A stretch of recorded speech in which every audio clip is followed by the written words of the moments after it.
Seigneur Jésus-Christ, on est reconnaissant d'être dans ta présence aujourd'hui. On célèbre ça, Seigneur. On est reconnaissant, on est dans ta présence. On vient devant toi aujourd'hui avec beaucoup d'assurance. On croit que par ton esprit, tu es au milieu de nous. Et parce que tu es au milieu de nous, tu vas nous parler, tu vas nous révéler des choses qu'on doit entendre aujourd'hui. Des choses qu'on va pouvoir mettre en pratique dans nos vies. Seigneur, on refuse le statu quo dans nos vies. On refuse de voir les semaines qui passent et rien qui change. Pas parce que tu n'as pas fait quelque chose, mais parce que nous, on ne change pas. Alors on prie, Seigneur, pour qu'on soit réceptif à ta parole aujourd'hui, qu'on puisse entendre ta voix et appliquer ta parole.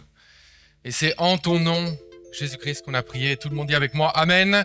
Et acclame le Seigneur là où tu es en ce moment.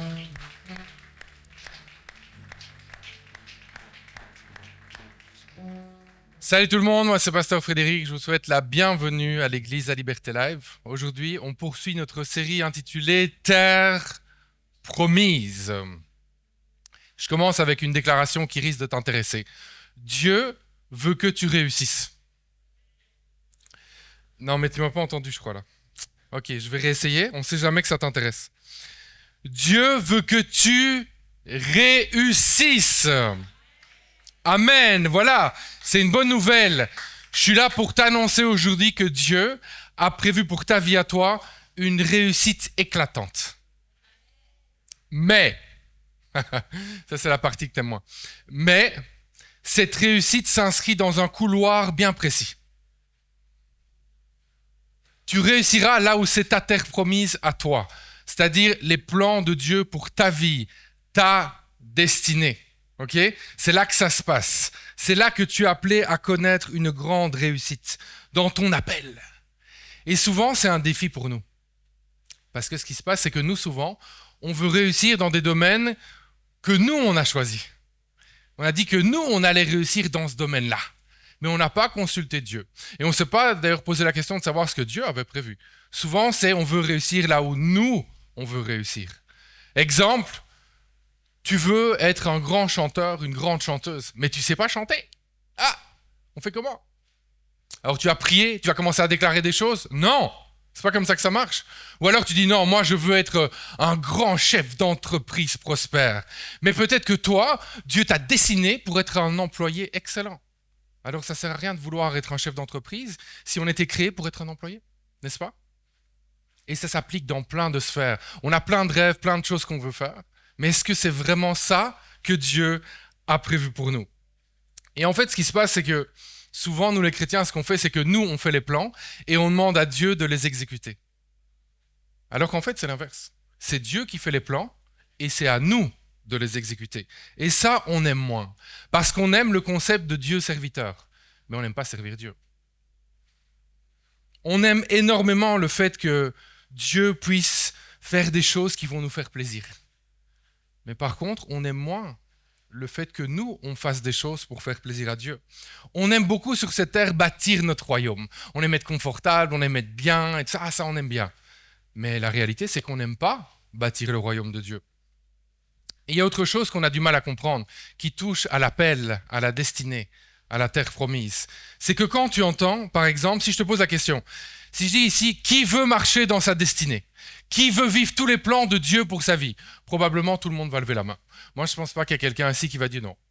Moi, ça ne m'intéresse pas. Non, c'est sûr. Tout le monde va dire, ouais, moi, ça m'intéresse. Je veux vivre en terre promise. Je le veux absolument. Mais tu dois savoir que souvent, quand on se dit ça, on voit juste des choses super positives. On voit juste des choses qu'on se dit, ah, ça, si j'ai ça, je vais vraiment être bien. Mais tu sais quoi? Vivre en terre promise, parfois, ça fait peur. Parfois, ça fait mal, parfois, tu pleures. Ça demande beaucoup de courage, beaucoup de sacrifices de marcher dans son appel, de marcher dans sa destinée. Et ça, on n'en parle pas souvent. Donc, on est souvent très emballé. Ouais, la destinée, les plans de Dieu, la terre promise. Mais il y a un prix avec ça. Et ce prix-là, il est grand. En gros, c'est toute ta vie. Une vie d'obéissance, une vie avec Jésus, une vie où vraiment tu veux marcher dans les plans de Dieu. C'est aussi ça la terre promise. Mais ce que tu peux savoir et être assuré de ça, c'est que si toi, tu fais ta part pour vivre en terre promise, vivre les plans de Dieu, tu peux être sûr que Dieu, lui, il fera le reste. il va être avec toi, il va t'accompagner et tu réussiras. Et tu réussiras.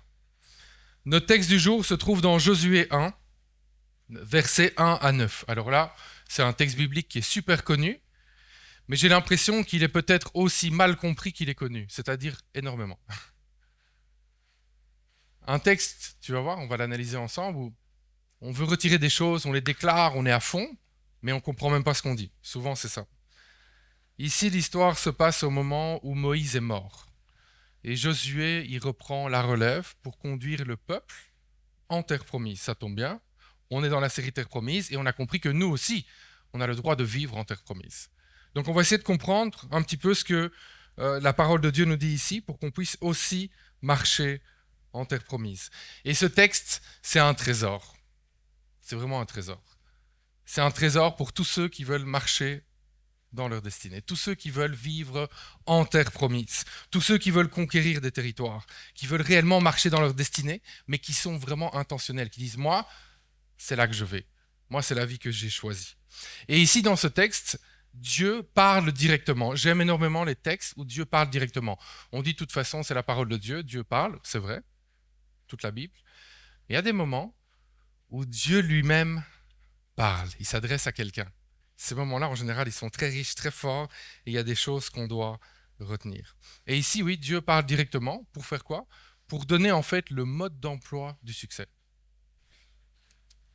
Tout simplement. Je vais lire le texte, et puis on va le décortiquer ensemble. Après la mort de Moïse, serviteur de l'Éternel, l'Éternel dit à Josué, fils de Nun, l'assistant de Moïse, « Mon serviteur Moïse est mort. Maintenant donc, dispose-toi à traverser le Jourdain avec tout ce peuple pour entrer dans le pays que je donne aux Israélites, donc rentrer en terre promise. Comme je l'ai promis à Moïse, je vous donne tout endroit où vous poserez vos pieds. Votre territoire s'étendra du désert jusqu'aux montagnes du Liban et du grand fleuve, l'Euphrate, à travers tout le pays des Hittites jusqu'à la mer Méditerranée à l'ouest. C'est un très vaste territoire qui comprend en fait plusieurs parties de pays quand tu regardes la géographie d'aujourd'hui. Tant que tu vivras, personne ne pourra te résister, car je serai avec toi comme j'ai été avec Moïse. Je ne te délaisserai pas et je ne t'abandonnerai pas. Prends courage et tiens bon, car c'est toi qui feras entrer ce peuple en possession du pays que j'ai promis par serment à leurs ancêtres de leur donner. Simplement, prends courage et tiens bon pour veiller à obéir à toute la loi que mon serviteur Moïse t'a prescrite, sans t'en écarter ni d'un côté ni de l'autre. Alors tu réussiras dans tout ce que tu entreprendras. Aie soin de répéter sans cesse les paroles de ce livre de la loi. Médite-les jour et nuit afin d'y obéir et d'appliquer tout ce qui est écrit, car alors tu auras du succès dans tes entreprises. Alors tu réussiras. Je t'ai donné cet ordre. Prends courage et tiens bon. Ne crains rien et ne te laisse pas effrayer, car moi, l'Éternel ton Dieu, je serai avec toi pour tout ce que tu entreprendras. Aujourd'hui, ce qu'on va faire sera un peu différent que ce qu'on fait d'habitude. On va essayer d'analyser ce texte, le décortiquer verset par verset. Et l'objectif, c'est qu'on va un peu comme craquer le code biblique du succès pour nos vies. C'est un peu ça qu'on va essayer de faire ensemble. Est-ce que tu es prêt? Je sais pas, allez, dis-moi que tu es prêt, dis-moi que tu as envie d'entendre ce message. Je veux voir un peu de joie, manifeste quelque chose. Ok, on commence avec le verset 1. Verset 1. Dieu forme avant d'élever. C'est le principe. Le verset dit, après la mort de Moïse, serviteur de l'Éternel, l'Éternel dit à Josué, fils de Nun, l'assistant de Moïse. Josué était l'assistant avant de devenir le leader. Donc ça veut dire quoi? Dieu ne confie jamais de leadership à quelqu'un qui n'a pas été formé. C'est ce que ça veut dire. Et la formation, c'est pas quelques jours, c'est pas quelques mois, ce sont des années, et encore des années. Et c'est pas 1 an, c'est pas 2 ans là. C'est des années, de nombreuses années. Ça, c'est le processus de Dieu pour former. Et la formation consiste à être fidèle dans toutes les petites choses. C'est ça la vraie formation. La formation de Dieu, c'est pas comme un examen à l'université. Tu te prépares pour ton test, tu le fais une fois, c'est réglé, tu as réussi, tranquille. La formation de Dieu implique la fidélité dans les petites choses tous les jours pendant des années. La formation de Dieu implique d'être ponctuel. Si tu prétends servir Dieu et qu'on te dit d'arriver à une certaine heure et que tu n'arrives pas à cette heure-là, tu es en train de rater déjà la formation. Rien que la ponctualité. Et Dieu regarde ça. Alors on cherche l'élévation, on cherche les titres, mais tout ça, ça vient avec la fidélité dans les petites choses, année après année. Si ton responsable te dit « Ah, voilà ce qu'il faut faire », ben, c'est ça qu'il faut faire. C'est juste ça. C'est aussi simple que ça. Non, mais moi, je pensais que c'était mieux que ceci. Non, en fait, c'est pas ta saison pour penser que c'est mieux que ceci, que cela. C'est ta saison pour faire la tâche qui t'a été confiée. Et c'est ça que Dieu regarde. Il regarde à quelqu'un qui est prêt, pendant des années, à faire avec joie et fidélité toutes les petites tâches du quotidien. Donc, moi, je te conseille vraiment de jamais te précipiter pour lancer un ministère, par exemple. Ah oui, voilà, Dieu m'a parlé. Dieu m'a parlé, voilà, je dois lancer un ministère. Il n'y a aucun ministère dans le monde entier, depuis, j'allais dire la nuit des temps, mais on va dire, depuis que Dieu est Dieu et qui parle à son peuple, il n'y a aucun ministère qui est lancé comme ça, vite fait là, vite. Ah oui, vite, Dieu m'a parlé, je lance. Non. En fait, Dieu peut te parler, donner une vision qui implique justement une formation. Et si Dieu t'a donné une vision un jour de lancer un ministère quel qu'il soit, c'est ta responsabilité de te former pour rentrer dans cette vision pleinement. Et il y en a beaucoup qui font l'erreur, ils disent « Ah, Dieu m'a parlé, je commence demain ». Mais non. Si t'as parlé, c'est pour te former. Si t'as parlé, c'est pour que tu prennes le temps. Et le temps, c'est des années et il ne faut pas se presser. Dieu a le temps. Il regarde d'abord à ton caractère. Qui es-tu en train de devenir ? Est-ce que tu es une personne digne de confiance ? Est-ce que tu es fidèle dans les petites choses pour que Dieu puisse te confier les plus grandes ? Et tu dois savoir que le ministère, il y a une formation qui est théorique parce que c'est vraiment important d'étudier la théologie. Je pense en tout cas que c'est primordial. Il y en a qui diront le contraire, mais je ne comprends pas. En tout cas, moi, je ne voudrais pas être opéré par un chirurgien qui n'a pas fait la médecine. Je ne voudrais pas être défendu par un avocat qui n'a pas étudié le droit. Alors, je ne vois pas pourquoi on voudrait être enseigné par des pasteurs qui n'ont pas étudié la théologie. À côté de ça, le diplôme en théologie ne suffit pas.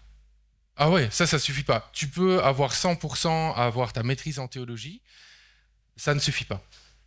C'est un peu comme le droit, j'ai étudié le droit aussi, et je sais que quand tu termines le droit, tu te dis « Ah, mais c'est bon, maintenant, je vais être avocat ». En fait, quand tu termines le droit, tu es totalement inapte à être avocat. Totalement inapte. Parce qu'en fait, tu as appris de la théorie. Mais maintenant, il faut savoir la pratique, là, sur le terrain, ça se passe comment ? Comment est-ce qu'on fait pour représenter un client, pour aller plaider, pour rédiger des conclusions ? Toutes ces choses-là, ça ne s'apprend pas à l'université. Donc tu termines, tu as ton diplôme, mais tu es inapte pour être un avocat. La même chose au niveau de la théologie. Tu peux avoir ton diplôme en théologie, tu es inapte pour le ministère tant que tu n'as pas appris le ministère pendant des années sur le terrain. Dans les petites choses du quotidien, dans les choses difficiles, dans les joies, dans les peines, dans les deuils, dans les souffrances, dans les trahisons, toutes ces choses-là. Ça fait partie de la formation au ministère. Et le leadership sans formation, ça mène toujours à un leadership autoritaire et abusif. Souvent, quand tu verras ça, il y a quelqu'un qui n'a pas été formé. Souvent, c'est ça. Et ce principe, d'ailleurs, que j'enseigne, c'est le même, je parle du ministère, mais c'est le même pour toute personne qui aspire au leadership dans n'importe quel domaine. Je parle du leadership dans le sens d'avoir de l'autorité, de l'influence et de la responsabilité vis-à-vis d'autres personnes. Tu ne peux pas conduire d'autres personnes si toi-même tu n'as pas été formé et éprouvé par Dieu. C'est très très important à comprendre. Donc retiens vraiment ça. Dieu forme avant d'élever. Mais même quand il élève, c'est pas que c'est la couronne qu'on vient mettre sur ta tête et que maintenant t'es le king. Mais non, c'est juste que tu as plus de responsabilités et plus de problèmes. Parce que c'est vrai, hein, souvent on parle de ça. Oui, l'élévation a un prix, l'élévation. C'est comme si, c'est la personne qui dit ça, elle est arrivée là maintenant. Tu vois, c'est bon. Là maintenant, moi je gère tout là. T'sais. Mais c'est pas ça du tout. L'élévation vient avec plus de responsabilité. Tu es responsable de plus de choses. Ça veut dire que la charge sur tes épaules elle est plus lourde. Et ça veut dire que tu as plus de problèmes.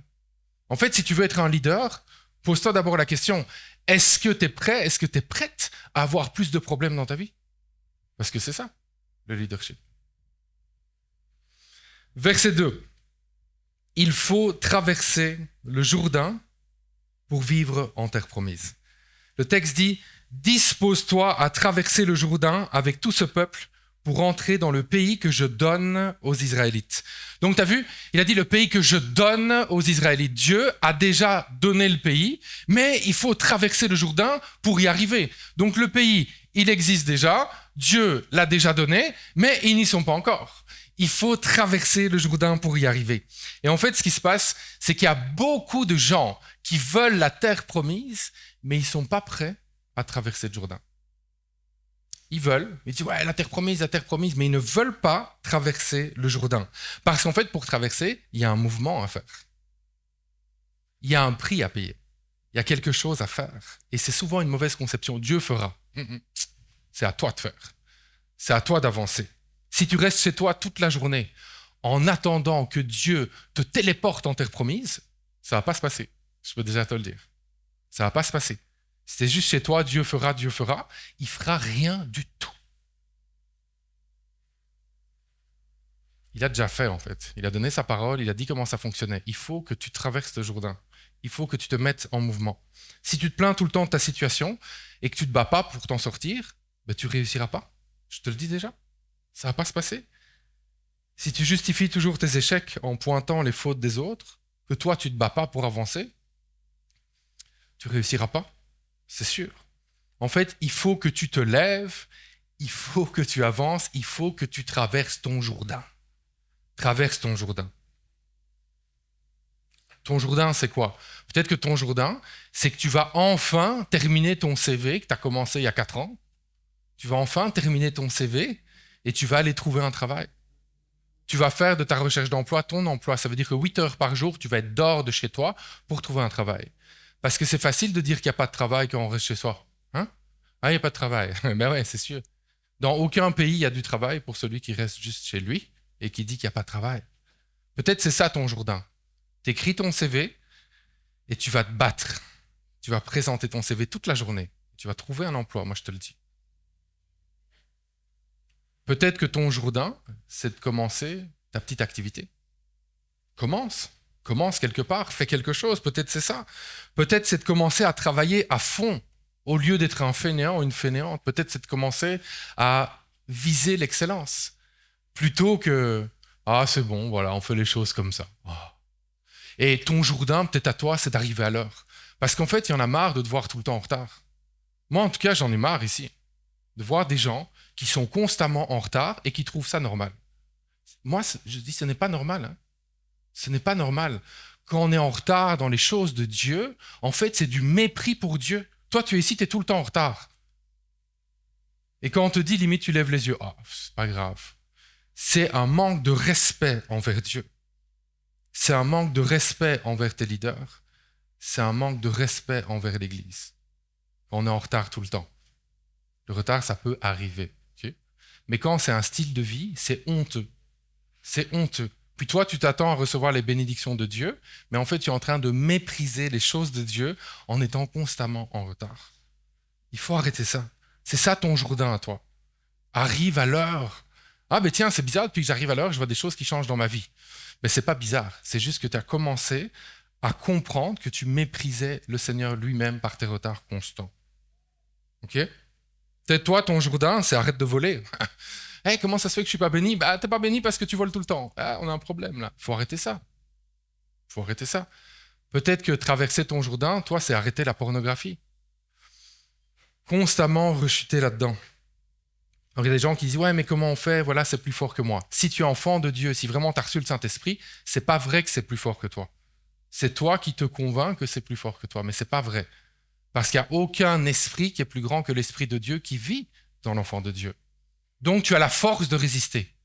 Maintenant, il faut que toi, tu mettes en place des stratégies pour ne plus constamment chuter dans la pornographie. Tu dis, ah oui, mais voilà, moi, c'est toujours plus ou moins, c'est le soir, je suis avec mon téléphone, je suis dans mon lit. Ben, ok, ben, ton téléphone, déjà, tu le mets dans une autre pièce. Il ne dort pas avec toi. Au lieu de dire on n'y arrive pas, il faut mettre en place des choses pratiques. Les chrétiens sont souvent bloqués dans leur vie. Pourquoi ? Parce que nous, on est toujours en train de tout spiritualiser.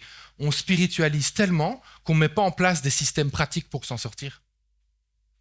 Et on dit, ah, ça ne marche pas. J'ai prié, ça ne marche pas. Mais tu peux prier toute ta vie. Si ton téléphone, tu le gardes et que c'est l'objet d'une tentation extrême, tu vas rechuter un jour sur deux. Il faut juste arrêter. Peut-être c'est ça ton Jourdain. Peut-être que toi, c'est de commencer le sport. Commence le sport. Tu dis, ah ouais, ma santé et tout, je sens que je devrais faire un peu de sport. Mais commence, fais-le. Tu verras, ça te fera du bien. Peut-être c'est ça. Peut-être c'est le sport. Peut-être toi, c'est commencer à mieux gérer ton argent. Aussitôt rentré, aussitôt disparu. Peut-être c'est un peu le témoignage pour l'argent entre tes mains. Aussitôt rentré, aussitôt disparu. Ça, c'est pas normal non plus. Mets en place un système, sois un bon gestionnaire avec ce que Dieu te confie aujourd'hui et il te confiera plus demain. Donc Dieu t'appelle à traverser ton Jourdain. Alors tu as vu, j'ai donné 2-3 exemples. Toi-même, tu sais maintenant de quoi je parle. Pour ta vie à toi. C'est quoi ton Jourdain ? Toi-même, tu sais de quoi je parle. Traverse-le. Traverse-le. Parce qu'alors que tu vas traverser ton Jourdain, tu vas vivre en terre promise. Verset 3. Dieu donne, mais seulement si tu avances. Le texte dit, « Je vous donne tout endroit où vous poserez vos pieds. » Vous le connaissez bien celui-là. Je vous donne tout endroit où vous poserez vos pieds. Et là aussi, on est fort. On est fort pour le déclarer celui-là. Tout endroit où je pose mon pied m'appartient. Alléluia. Yes. C'est bon ça. Tout endroit où tu poses ton pied t'appartient. Tu aimes ça, quand tu entends ça? On se sent fort, On se dit, et là, on est vraiment trop fort. Maintenant, soyons honnêtes. Combien de personnes sont dans l'agitation pour crier ces choses-là? Tout endroit où posera mon pied m'appartiendra. Yeah! Et puis après, mènent des vies misérables. Ils n'ont rien, en fait. Rien du tout. Ils ne possèdent rien du tout. Ni dans le matériel, ni dans le spirituel. Et pourtant, ils répètent tout le temps que tout endroit où je pose mon pied m'appartient. Yeah! Mais ils n'ont rien. Comment ça se fait d'après toi? Il faut comprendre que c'est un verset qui ne concerne pas tout le monde. Là est la clé. Ce verset ne concerne pas tout le monde. Tout endroit où tu poses ton pied, ça t'appartient. C'est pas pour tout le monde. C'est une promesse qui est uniquement réservée à ceux qui traversent le Jourdain, qui obéissent à Dieu et qui sont en train d'avancer coûte que coûte, même quand c'est difficile. Pour ces gens-là, ça s'applique. Pour tous les autres, ça ne s'applique pas. Maintenant, tu comprends mieux pourquoi il y a plein de gens qui crient ça partout, mais ils n'avancent pas dans leur vie. Parce qu'ils ne sont pas en train d'avancer. Il faut que tu comprennes que tu ne peux jamais revendiquer une promesse de Dieu sans être prêt à payer le prix qui est attaché à la réalisation de cette promesse. Ici, on a compris, pour vivre en terre promise, il faut traverser le Jourdain et il faut avancer. Il faut avancer. Alors, ce n'est pas en étant à l'arrêt et en récitant juste des versets comme un perroquet qu'il y a quelque chose qui va changer dans notre vie. Tu me suis toujours? Verset 4. Dieu veut te donner un vaste territoire. Amen. Dieu veut te donner un vaste territoire. Votre territoire s'étendra du désert jusqu'aux montagnes du Liban et du grand fleuve l'Euphrate, à travers tout le pays des Hittites jusqu'à la mer Méditerranée à l'ouest. Comment ça se traduit aujourd'hui? Ça veut dire que ta terre promise, en fait, c'est l'influence. C'est l'influence que Dieu veut te donner. Et Dieu veut te donner beaucoup d'influence ici sur cette terre. Il veut donner beaucoup d'influence. Il y a beaucoup de choses à faire pour Dieu. Alors, il cherche des gens à qui il peut confier, à qui il peut donner beaucoup d'influence. D'ailleurs, ça me fait penser à Éphésiens 3:20 qui dit « À celui qui, par la puissance qui agit en nous, peut réaliser bien au-delà que tout ce que nous demandons ou même pensons. » C'est fort. Ça veut dire quoi? Ça veut dire que le plan de Dieu, il est toujours meilleur que le meilleur de tes plans à toi. Toujours, toujours, toujours, toujours, toujours. Ça veut dire que tu dois être prêt à renoncer à tes rêves pour poursuivre les rêves de Dieu pour ta vie à toi. Et je ne sais pas pourquoi, on a tous ça en nous finalement, d'une façon ou d'une autre. L'intensité est différente chez l'un, chez l'autre, mais le principe, il est le même. C'est comme si, je vais prendre l'image d'un pain, c'est comme si on se disait, et là j'ai super faim. Mes plans à moi, c'est le pain, là, le bon pain appétissant, encore un peu chaud, là, tu vois, qui sort du four. Et le plan de Dieu, c'est la petite miette toute pourrie là qui est tombée par terre. Tu vois ? Est-ce que tu veux cette petite miette ? Ah, t'en veux pas, parce que toi, t'as tes plans à toi, ils sont bons, ils sont bien chauds, ils sortent du four. Et puis tu vois cette petite miette toute pourrie là par terre. C'est pour ça que c'est dur quand je dis il faut que tu renonces à tes plans pour vivre les plans de Dieu. Parce que tu vois les plans de Dieu comme la petite miette toute pourrie. La réalité, c'est que c'est carrément l'inverse. Complètement l'inverse. Tes plans à toi, c'est cette petite miette misérable, toute pourrie là par terre. Et les plans de Dieu, c'est ce pain chaud, magnifique, qui est prêt, qui sort du four. Les plans de Dieu sont tellement meilleurs que le meilleur de tes plans à toi. Et le vaste territoire que Dieu veut te donner, tu vas le découvrir alors que tu marches pas à pas. T'avances, un jour après l'autre dans la fidélité, dans le souhait vraiment de marcher, de vivre pour Dieu. Et à ce moment-là, pas à pas. Il y a une semaine qui passe, tu vois pas grand-chose. Il y a un mois qui passe, tu dis, ah, ok, 6 mois, wow, ok, 1 an, 5 ans, 10 ans, wouhouhou. Tu te retournes, tu dis, hey, j'en ai fait du chemin quand même. Waouh, je suis vraiment en train de vivre ce que Dieu avait prévu pour moi. Et j'ai pas dit que c'était facile. Mais je suis en train de vivre ce que Dieu avait prévu pour moi. Et là, franchement, tu te réjouis. Mais ça commence par un jour prendre cette décision. D'arrêter d'être aveuglé par tes plans à toi et de commencer à poursuivre les plans que Dieu a pour ta vie. Verset 5, tu es fort, tu es forte, tant que tu marches dans son plan. Tant que tu vivras, nous dit le texte, personne ne pourra te résister, car je serai avec toi comme j'ai été avec Moïse. Je ne te délaisserai pas et je ne t'abandonnerai pas. Alors, personne ne pourra te résister. Là, de nouveau, grosse promesse. Et là aussi, tu as déjà entendu ça souvent.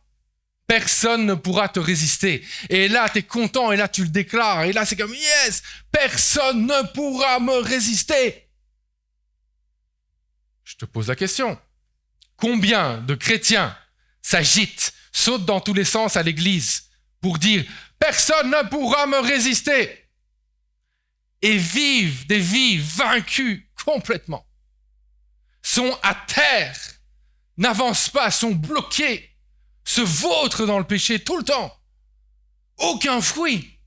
Mais pourtant, à l'église, tous les dimanches, personne ne pourra me résister. Mais il y a un problème là. Comment ça se fait ? Comment ça se fait qu'on peut être autant dans la joie et dire « Personne ne pourra me résister » et en même temps vivre une vie où « Non, tu es vaincu complètement. » Comment ça se fait ? Eh bien, de nouveau, cette promesse n'est pas pour tout le monde. Personne ne pourra te résister tant que tu marches dans les plans de Dieu. C'est là que tu es fort. C'est là qu'on ne peut pas t'abattre, en fait. C'est là que tu es très, très forte. C'est quand tu marches dans les plans de Dieu. Parce que Dieu n'accompagne pas les rebelles. Non. Dieu ne va pas accompagner les rebelles. Il va accompagner les gens qui marchent dans l'obéissance. Et là, je viens percer cette bulle de légalisme où tu as peut-être déjà entendu ça à l'église. Oui, Dieu est avec ceux qui marchent dans l'obéissance. Et on va te dire l'obéissance parfaite. Mais dis, ça va ou quoi ? On va arrêter de mentir comme ça. L'obéissance parfaite. Il y a juste Jésus qui a manifesté une obéissance parfaite quand il est venu sur cette terre. Et le problème, c'est que quand on te dit ça, qu'on martèle ça toujours, ton obéissance doit être parfaite, toi, tu te sens direct disqualifié. Parce que tu te souviens du péché que tu as commis encore hier. Tu dis, c'est pas mon cas, donc ça va pas marcher. Non, non. En fait, ce que ça veut dire, c'est que tu es fort, tu es forte quand tu marches dans les plans de Dieu avec ce désir profond de plaire à Dieu, d'avancer dans sa volonté malgré ton imperfection. Malgré ton imperfection. Le roi David, par exemple, n'a pas eu la vie parfaite. Pourtant, l'homme selon le cœur de Dieu. Il aimait Dieu. Il voulait marcher dans les plans de Dieu, malgré son imperfection. Que ça puisse être la même chose pour toi. Que tu puisses maintenant comprendre l'importance de te préserver du péché. Parce que le péché t'éloigne de la terre promise, t'éloigne de ton appel, de ta destinée. Fuis le péché par tous les moyens. Quel est ce péché aujourd'hui qui te rend faible et qui te fait rater la terre promise que Dieu a pourtant prévue dès aujourd'hui pour toi? Quel est ce péché toi-même, tu sais? Quel est ce péché? Fuis-le. J'ai dit tout à l'heure, il faut arrêter de dire c'est plus fort que moi. Si tu as accepté Jésus-Christ, il n'y a aucun péché qui est plus grand, plus fort que toi. Celui qui est en toi, le Saint-Esprit, est plus grand, plus fort que celui qui est dans le monde, Satan. Tu es capable. Tu es capable. Tu sais quoi? Parfois, des gens disent « Moi, je ne sais pas quoi faire pour m'en sortir. Je ne sais pas comment faire pour arrêter ce péché. » Mais tu sais ce que j'ai envie de te dire? Arrête-le juste. Arrête. Ouais, mais je ne sais pas comment faire. Mais arrête. Arrête juste. Stop. Très simple. Stop. Arrête. Et je pense que pour pouvoir arrêter certains péchés, ça commence dans la tête déjà de se dire « Non, en fait, celui qui vit en moi est plus grand, plus fort que celui qui vit dans le monde. » J'ai la capacité de dire stop, de dire non. Donc, encore là, tu vois de quoi je parle dans ta vie à toi. Quel est ce péché? Stop it. T'arrêtes. Arrête. Arrête. Parfois, on se demande ce qu'on doit faire pour vivre en terre promise, pour marcher dans notre destinée, pour vivre les plans de Dieu. Parfois, en fait, ce sont des choses qu'on doit arrêter de faire. Et là, c'est comme si le ciel s'éclaircit soudain. On dit « Oh, oh, wow, oh. Ok, pourtant, j'ai rien fait de spécial. » Mais oui, tu as fait quelque chose. Tu as arrêté de te traîner constamment dans la boue. Et là, tu commences à te dire que « Ah, ça va. » Préserve-toi du péché. Versets 6 et 7. Dieu te donne le courage pour marcher en terre promise. Verset 6 nous dit « Prends courage et tiens bon, car c'est toi qui feras entrer ce peuple en possession du pays que j'ai promis par serment à leurs ancêtres de leur donner. » La terre promise, c'est pour les courageux. La terre promise, c'est pour les courageuses. Sache que Dieu te donnera toujours le courage d'accomplir ses plans. Et ça, c'est vraiment une excellente nouvelle. Parce que parfois, on se dit « C'est trop dur, j'y arriverai jamais. » Mais ce qui est bien, maintenant, tu peux savoir que si tu es en train de faire des choses qui sont dans les plans de Dieu, en accord avec la volonté de Dieu et sa parole, tu auras toujours la force d'y parvenir. Toujours, toujours, toujours, toujours. Et intéressant, regarde, le texte dit « Car c'est toi qui feras entrer ce peuple en possession. » Tu as vu? C'est toi qui vas faire entrer ce peuple. Donc, ça veut dire que ta terre promise, elle est liée à ce que tu feras pour les autres. Oh. Ta terre promise est liée à ce que tu feras pour les autres. Tu as un rôle à jouer pour changer la vie de quelqu'un. C'est ça. Tu as un rôle à jouer pour changer la vie de quelqu'un. Tous les enfants de Dieu, tout le monde, tous ceux qui ont accepté Jésus, on a une mission commune, faire des disciples de toutes les nations. Okay? Ça, c'est sûr. C'est notre mission qui est commune. Maintenant, ça prend quelle forme pour toi? En fait, quelle forme ça prend, c'est assez simple. Ça va se faire via les dons que Dieu a placés en toi. Et ça va se passer partout où Dieu te place tous les jours. C'est pas que, un jour, tu vas faire un truc extraordinaire. Non, c'est tous les jours dans les petites choses. Dieu place des dons en toi, son Saint-Esprit, et avec ça, partout où tu passes, tu impactes la vie de quelqu'un. Ça commence à la maison. Ça commence à la maison. Moi, je pense que quand on est chez nous à la maison, c'est le meilleur endroit de formation. C'est là que Dieu te travaille et te forme le plus. Parce que c'est là où tu n'as pas ton masque de la société. C'est là où tu n'as pas le petit sourire que ça va bien par la grâce de Dieu. Non. Quand tu es chez toi, c'est ton vrai toi. Et c'est celui-là que Dieu veut travailler avant tout. C'est là que tu es appelé à faire des disciples. Tu as des enfants? Assure-toi que tes enfants soient des disciples de Jésus avant de vouloir parler aux foules. Je me prêche à moi-même, ma fille est là. Tu as des frères, tu as des sœurs. Ouais, mais ils m'embêtent. Ok. Normal, logique. Mais justement, sois un disciple de Jésus. Il faut que ton frère ou ta sœur, en te voyant, veut s'approcher de Jésus, pas s'en éloigner. Parce que si c'est ça le fruit, c'est un signal qu'on a un truc ou l'autre à changer. Même chose sur le lieu de travail. Que ta façon de travailler, d'être avec tes collègues, ça fait que les gens veulent se rapprocher de Jésus, pas fuir Jésus. Donc en fait, tu comprends que faire de toutes les nations des disciples, ça commence vraiment par des actions concrètes du quotidien, des actions d'amour, de paix, de maîtrise de soi. C'est ça, avant de parler. Facile de dire parler. Il y a des champions pour parler. Mais ce qui est fort, c'est de faire des choses en accord avec la volonté de Dieu. Manifester le cœur de Dieu partout où tu passes, au travail, à l'église aussi, dans le service. Regarde-toi servir à l'église. Est-ce que s'il y a une nouvelle qui rejoint ton département, est-ce qu'elle va vouloir rester ou est-ce qu'elle va s'enfuir en te voyant? La question mérite d'être posée. C'est là que Dieu t'attend réellement. Et il te donnera toujours le courage pour marcher en terre promise dans ses plans. Versets 7 et 8. Pour réussir, applique la parole de Dieu. Pour réussir, applique la parole de Dieu. Simplement, prends courage et tiens bon, nous dit le texte, pour veiller à obéir à toute la loi que mon serviteur Moïse t'a prescrite sans t'en écarter ni d'un côté ni de l'autre. Alors tu réussiras tout ce que tu entreprendras. Aie soin de répéter sans cesse les paroles de ce livre de la loi, médite-les jour et nuit afin d'y obéir et d'y appliquer tout ce qui est écrit. T'as vu? Obéir et appliquer, obéir et appliquer, obéir et appliquer. Car alors tu auras du succès dans tes entreprises, alors tu réussiras. Donc tu dois avoir ce désir, ce cœur pour appliquer la parole de Dieu. Ça veut dire que tu dois avoir des bonnes habitudes de lecture de la Bible. Moi, je te recommande, le matin, tu commences, tu lis la Bible. Et tu ne te casses pas la tête, tu lis pas 3 heures là. Enfin, si tu veux, tu le fais. Mais tu peux même lire un chapitre. Tu lis un chapitre, et puis tu vas dire quelle est l'idée centrale dans ce chapitre. Ça parle de quoi? Maintenant, Seigneur, j'ai vu ça, tu m'as parlé ce matin, j'ai lu ça. Maintenant, je veux l'appliquer. Comment est-ce que je l'applique dans ma vie? Ça tombe bien. Je sors de chez moi, tadam, un terrain de jeu extraordinaire pour mettre la parole de Dieu en pratique. Je vais mettre ça en pratique.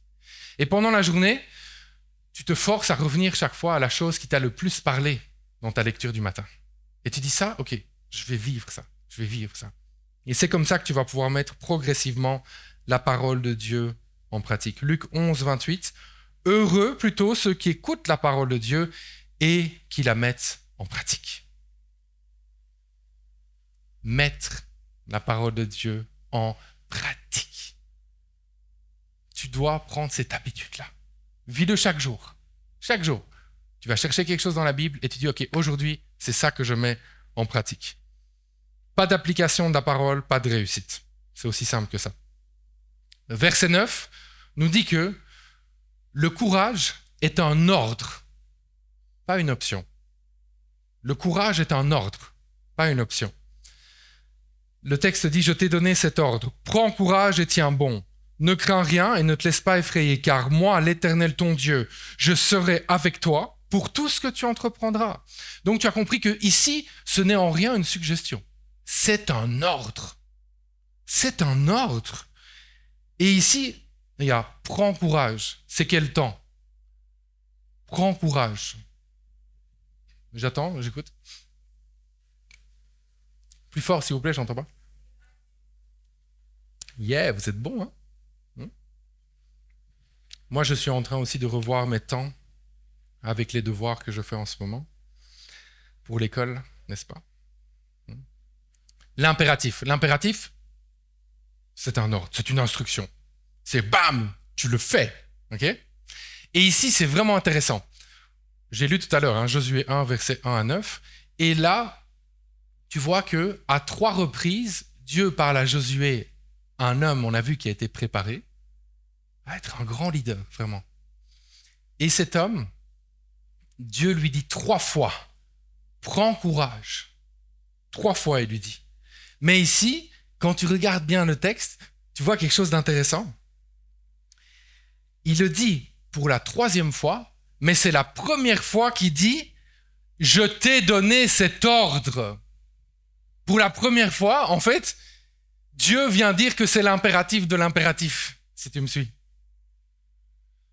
Déjà, prends courage, c'est assez clair. Il le dit 3 fois, mais la 3e fois, il dit « Hé, c'est un ordre en fait que je te donne. T'as pas compris ou quoi? C'est un ordre ici que je te donne. » Dieu insiste tellement là-dessus. C'est pas une suggestion. Et en fait, Dieu sait que toi, aujourd'hui, tu fais face à des peurs. On fait tous face à des peurs. Dieu le sait. Il sait bien ça. Et c'est pour ça qu'il t'ordonne d'avancer quand même. Il te dit, tu as peur. Mais tu sais quoi? Avance quand même. Avance quand même. Avance quand même. Et la promesse finale que Dieu fait, c'est « Je serai avec toi dans tout ce que tu entreprendras. » Encore là. Je serai avec toi dans tout ce que tu entreprendras. Nombreux sont ceux qui disent « Yes, Dieu sera avec moi dans tout ce que j'entreprends. Je vais réussir, je vais avoir du succès. » Nombreux sont ceux qui sautent, qui dansent, qui crient ça dans tous les sens à l'église. Mais après, qu'est-ce qu'ils vivent? Aucune réussite. Pas de réussite. Rien. Comment ça se fait? C'est parce que la promesse, elle n'est pas pour tout le monde. Elle n'est pas pour tout le monde. Le « je serai avec toi » de Dieu s'applique uniquement si tu vis pour Dieu en train de faire ce qu'il veut que tu fasses. C'est là que tu peux le prendre pour ta vie. Le « je serai avec toi » de Dieu. Il ne sera pas avec toi pour voler, pour manipuler, pour tricher, pour mentir, pour forcer la main de Dieu à faire des choses où tu sais très bien que ce n'est pas là qui t'attend, pour essayer de rentrer dans des carrières où tu n'as pas les dons. Là, tu n'auras pas le « je serai avec toi » de Dieu. Par contre, il sera avec toi, réellement, pour que tu marches dans la voie professionnelle qu'il a tracée selon les dons qu'il a placés en toi. Là, il sera avec toi. Il sera avec toi pour pardonner ce que ta chair ne pourrait jamais pardonner. Là, il sera avec toi. Il sera avec toi pour aimer quand ton cœur n'a plus de force pour aimer. Humainement, c'est fini. Mais c'est là que tu es sur la batterie de Dieu et il vient te donner une dose d'amour que toi-même, tu n'expliques même pas. Toi-même, tu te dis, comment est-ce que j'ai encore pu dire ça à cette personne? Comment est-ce que j'ai pu lui dire ça? Alors qu'il y a 3 minutes, je voulais presque l'assassiner. Ça, c'est l'amour de Dieu qui vit en toi. Et là, tu comprends qu'il est avec toi. Il est avec toi pour encourager les autres, pour relever celui qui est à terre. Il est avec toi pour avoir ce cœur pour aller prier pour un malade. Il est avec toi à ce moment-là. En conclusion, ce que je veux te dire, c'est que si tu veux réussir, alors arrête de courir après tes rêves là. Commence à réellement courir après les rêves de Dieu pour ta vie. Tu veux vivre en terre promise, alors ne reste pas assis là à attendre que ça se passe. Vas-y, tu te lèves, tu traverses ton Jourdain et t'es courageux. T'es courageuse. Et oui, la terre promise, ça sera dur. Oui, ok, je te l'accorde. Ça sera dur, oui. Parfois, tu auras peur. Parfois, tu vas pleurer. Mais ça sera les larmes de quelqu'un qui est en train de marcher dans sa destinée. Et c'est des larmes qui te forgent ton caractère. C'est des larmes qui te rendent plus fort, plus forte. C'est pas des larmes en vain, ça. Ne laisse plus ta vie être un brouillon quand Dieu a préparé réellement une œuvre d'art. Il y a quelque chose de grand que Dieu veut faire avec toi. Arrête d'être dans les petites choses, arrête d'être dans les... Non, Dieu a des choses extraordinaires pour toi. Arrête de vivre dans la confusion. Assez de compromis dans ta vie, arrête les compromis. Assez de plus tard, Seigneur. Assez de demi-obéissance. C'est fini ça pour toi aujourd'hui. Maintenant, tu vas choisir aujourd'hui, tu vas dire, moi, je veux choisir la voie étroite. Elle n'est pas populaire, mais c'est là que je vais me tenir.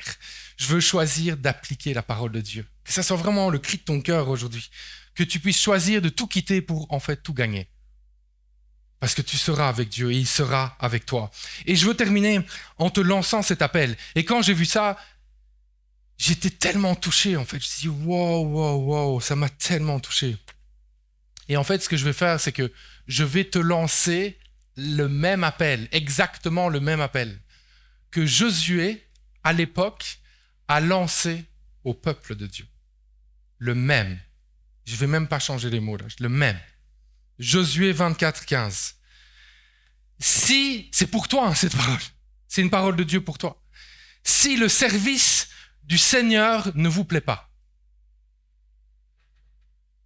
si le service du Seigneur ne vous plaît pas, alors choisissez aujourd'hui les dieux que vous voulez adorer.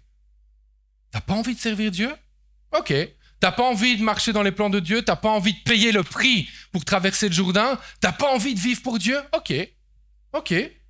Ben alors, choisis les dieux que tu veux adorer. Alors, il y a du choix. Choisissez ceux de vos ancêtres. Ah, voilà. Tu veux pas servir Dieu correctement? Tu veux pas marcher dans ses voies? Ok, c'est ton choix, il n'y a pas de problème. Maintenant, tu vas juste choisir quel Dieu tu veux adorer. Alors, il y a deux choix. Soit c'est les dieux de tes ancêtres. Ah bah oui, tu peux, vas-y.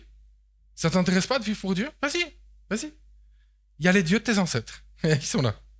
Ou les dieux des Amorites, car vous habitez dans leur pays. Ou toutes les autres formes de spiritualité, tous les chemins que les autres peuvent suivre là où toi tu vis. Tu as le choix. Et Josué termine. Il termine en disant ceci. Mais ma famille et moi, nous servirons le Seigneur. Et moi, je ne suis pas parfait. Mais je peux te dire que moi, j'ai pris cette décision. Moi, je peux te regarder droit dans les yeux et te dire, ma famille et moi, nous servirons le Seigneur. On va le servir quand c'est facile. On va le servir quand c'est dur. On va le servir quand on n'a plus la force d'avancer. On va le servir quand les larmes couleront. On va le servir quand les trahisons viendront. On va le servir quand on n'aura plus de force dans notre corps. On va le servir quand on sera malade. On va le servir quand on en aura marre. On va jamais lâcher. Mais pourquoi on va jamais lâcher? Parce que moi et ma maison, nous servirons le Seigneur. Maintenant, moi, j'ai pris ma décision avec Pasteur Nadine et avec nos filles. On va servir le Seigneur. Moi, j'ai pris ma décision. On a pris notre décision.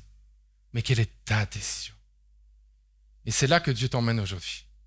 Quelle est ta décision? Est-ce que toi, tu décides vraiment de servir l'Éternel?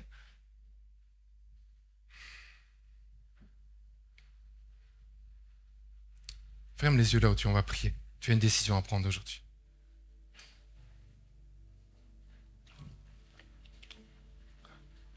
Le cri du cœur de Josué.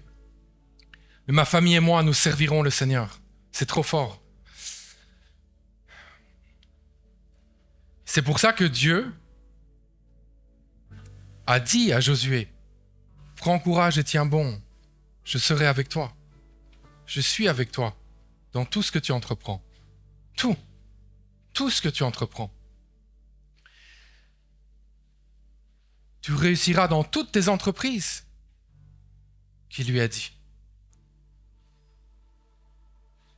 Parce qu'il avait pris cette décision. Et je veux offrir à quelqu'un la possibilité de prendre cette décision aujourd'hui. Ce n'est pas à propos d'avoir une vie où tout va bien, où on est en train de sourire et de se réjouir tout le temps. D'ailleurs, cette vie n'arrive pour personne sur cette terre. Mais c'est à propos de prendre la décision de servir l'Éternel, de marcher là où il veut que tu marches, de manifester le bon caractère, d'être obéissant, de ne pas être rebelle. Je prie pour toi si tu prends cette décision aujourd'hui. Tu dis, moi et ma famille, nous servirons l'Éternel. Si tu es marié, que tu puisses ramener cette décision à la maison. Moi et ma famille, nous servirons l'Éternel. Si tu es célibataire, que tu puisses prendre une décision ferme pour ta vie à toi. Et tu ne vas pas aller te marier avec quelqu'un qui n'a pas pris la même décision que toi.